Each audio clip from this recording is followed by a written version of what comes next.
Friends, దొండకాయ చట్నీ ఎలా చేసుకుందామో చూద్దామా. ఇవి కొన్ని దొండకాయలు ఉన్నాయి, ఏటో సరిపోకుంటున్నాయి అనేసి దొండకాయ చట్నీ చేసుకుంటున్నాం. ఇవి మంచిగా చపాతీలకు కానీ, దోశలకు కానీ, అన్నంలోకి కానీ చాలా బాగుంటుంది. దీనికి కావాల్సిన కొన్ని ఇంగ్రీడియంట్స్ ఏమైనా మిర్చి, చింతపండు, దొండకాయ ముక్కలు, వెల్లుల్లి, జీలకర్ర, పల్లీలు. అవి ఇంకా నూనెలో గోలిచ్చేసుకోవాలి. గోలిచ్చేసుకుని అన్నీ గోలిచ్చేసుకున్న తర్వాత ఫ్రెండ్స్ ఇగో ఇలా 5 to 10 minutes ఇలా ఆయిల్లో డీప్ ఫ్రై ఇట్లా గోలిచ్చేసుకోవాలి. గోలిచ్చేసాక దీన్ని మా మిక్సీ జార్లోకి పచ్చిమిర్చి, చింతపండు, వెల్లుల్లి అన్నీ గోలిచ్చేసుకున్నాము. మీకు తగినన్ని పచ్చిమిర్చి అంటే మీకు కారాన్ని బట్టి, నాకు కొన్ని ముక్కలు ఉన్నాయి కాబట్టి దొండకాయ ముక్కలు సరిపోను వేసుకున్నాను ఫ్రెండ్స్. అదే ఇది చల్లారే లోపల మనం పోపు వేసేసుకుందాం. కొంచెం ఆయిల్ వేసేసుకొని అదే ప్యాన్లో, అది గోలిచిన ప్యాన్లో కొంచెం ఆయిల్ వేసుకొని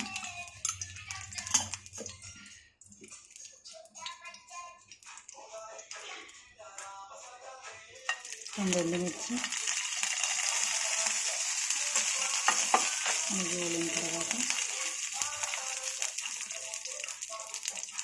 కొంచెం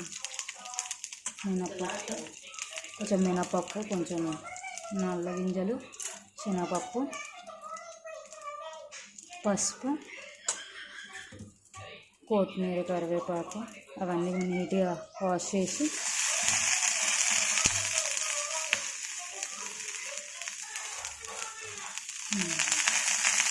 ఇవన్నీ వేసుకొని కరివేపాకు, కొత్తిమీర, పుదీనా అన్నీ వేసేసుకొని కొంచెం గోలిన తర్వాత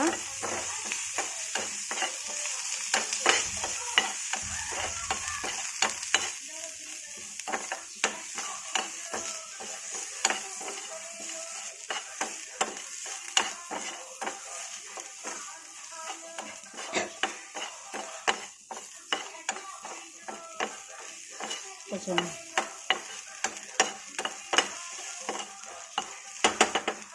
స్టవ్ ఆఫ్ చేసేసుకున్నాము. ఇందులో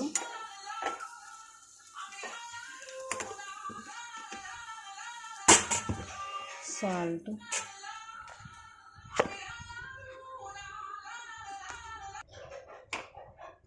తగినంత సాల్ట్ వేసుకొని, మిర్చికి వాటికి తగినంత సాల్ట్ వేసేసుకొని మిక్సీ పట్టేసుకున్నాము.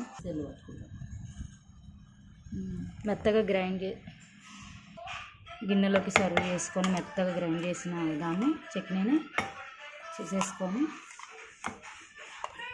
తర్వాత పోపును ఇందులో వేసేసుకొని మనం మొత్తం మిక్స్ చేసేసుకొని మంచిగా అది కొంచెం టేస్ట్ కూడా చూసి ఉప్పు సరిపోయిందా లేదా చెక్ చేసుకొని, తక్కువ అయితే సరిపడా ఉప్పు వేసుకోండి. సరిపోను రొటీన్గా ఎప్పుడు అది దొండకాయ కర్రీ అవి మసాలాలు అవి పెట్టే బదులు ఇలా ఒకసారి ట్రై చేయండి ఫ్రెండ్స్, బాగుంటుంది.